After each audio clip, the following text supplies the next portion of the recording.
Well, good morning, happy Friday, and welcome to the final day of this week's devotions.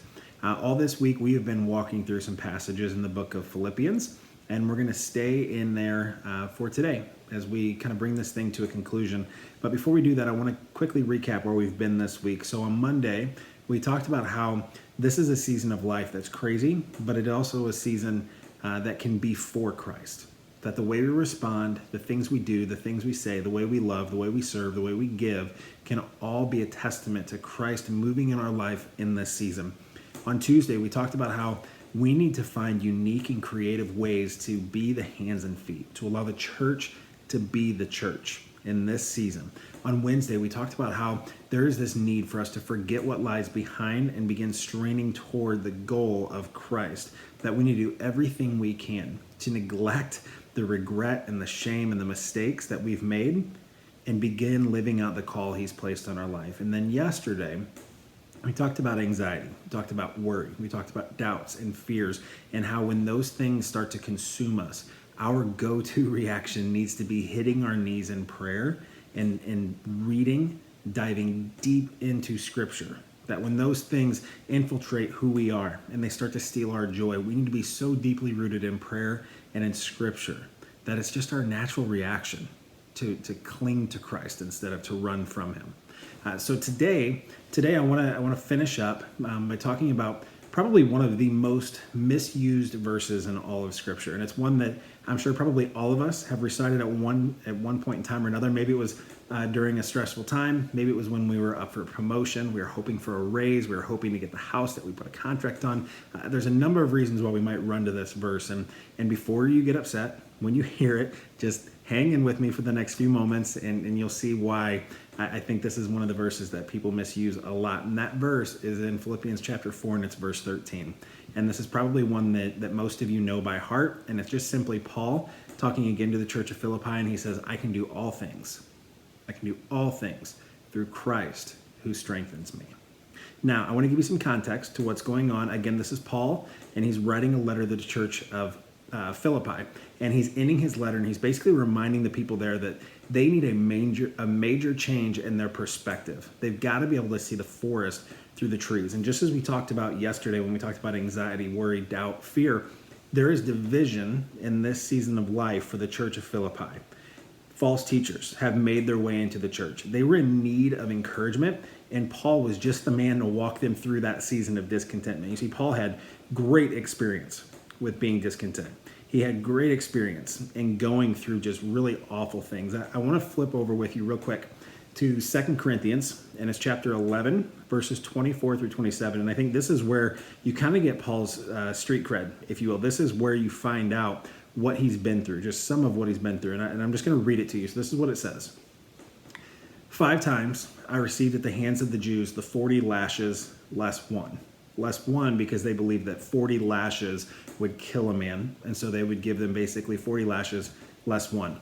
He goes on, 3 times I was beaten with rods. Once I was stoned, like Philip. 3 times I was shipwrecked. A night and a day I was adrift at sea, on frequent journeys, in danger from rivers, danger from robbers, danger from my own people, danger from Gentiles, danger in the city, danger in the wilderness, danger at sea, danger from false brothers, in toil and hardship, through many a sleepless night, in hunger and thirst, often without food, in cold and exposure. That is a man who has been through a ton. That is a man who has seen a lot and experienced a lot. And so he's writing this letter to them, basically saying, listen, I understand. I've been there. I understand what it means to be worried, to be fearful, to be full of anxiety. Now, contrast that to what he says in the lead up to Philippians 4:13, because I don't think you can ever just take one verse and know what it means. You've got to look at the context. You've got to look at the culture of what's going on at the time. And then you've got to look at all the verses around it to understand fully what's happening. So in verse 12, this is what he says. I know how to be brought low, and I know how to abound. In any and every circumstance, I have learned the secret of facing plenty and hunger, abundance and need. And then he says that statement, I can do all things through him who strengthens me.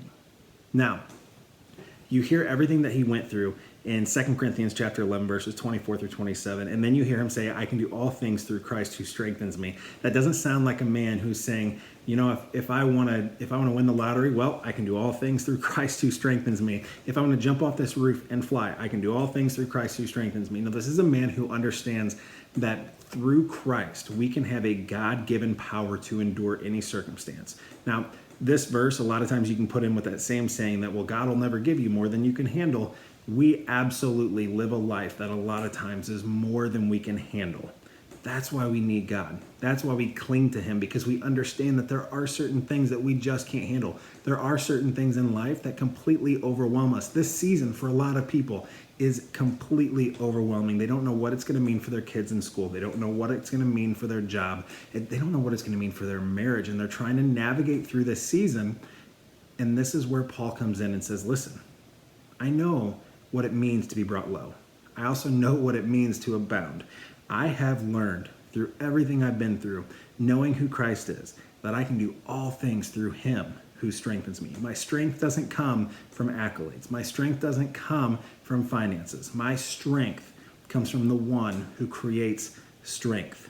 Now, this reminds me a lot of kind of my testimony and my coming to know Christ. I came to know Christ when I was in high school, when I started dating my now wife. And for a long time, I had tried to fill this emptiness that I felt. I knew that there was something missing in my life, and I tried to fill it with academics. I tried to fill it with athletics. I tried to fill it with popularity. And no matter what I achieved, no matter what I accomplished, no matter what kind of summit I reached, I was just left feeling empty. I always felt like something was missing, and it wasn't until I came to know who Christ was and I fully surrendered my life to him that I understood the one thing, the one person who could fill that void. Now, there have still, even since I've come to know Christ, there have been seasons of my life where I have experienced incredible discontentment. There have been times where I've had just this extremely selfish perspective of my circumstances, and I've allowed them to control me rather than trusting God to be in control. A lot of times I think that lack of being content has been born out of not only God seemingly not answering my prayers, but sometimes more dangerously, I was so arrogant to think that he should have answered them a different way and that I knew better. You see, a lot of times our discontent is simply a lack of proper perspective. This is a season of life as we walk through this coronavirus pandemic that just kind of lends itself to those same feelings of discontent. There's certainly a feeling of that as we walk through this, right? There's emptiness, there's uncertainty, there's anxiety, like we talked about yesterday. And I think every one of us has something that we run to when we feel empty. For some people, they cling to God in this season. This is a season that is so rich for them because everything they've been preparing for, the hours that they spend praying, the hours that they spend diving deep into Scripture, this is just a natural outpouring of that. For others, we run to relationships. For other people, still, there's alcohol, there's drugs, there's some other vice, something that we run to just to numb ourselves and feel like that void is being filled.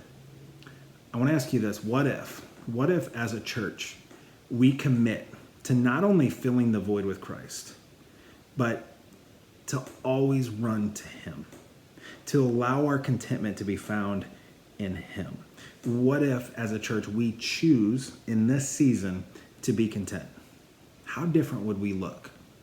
How different would our families look? How different would our communities look if we were full of people who were simply content, whether we were in a low season or a high season, whether we were hungry or well-fed, whether we're living in plenty or in want?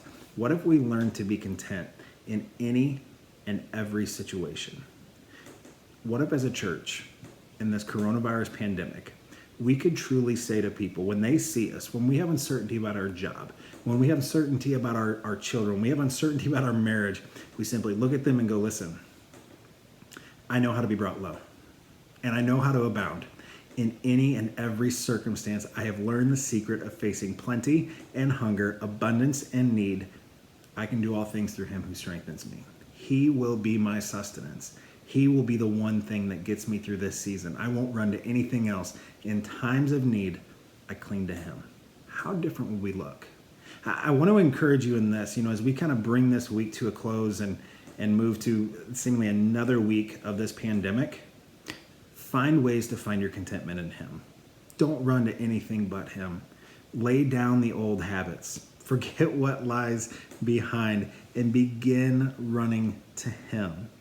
He is the only place where you will find contentment. Be encouraged by that. Be challenged by that. Be changed by that, and find contentment in him. Have a great day.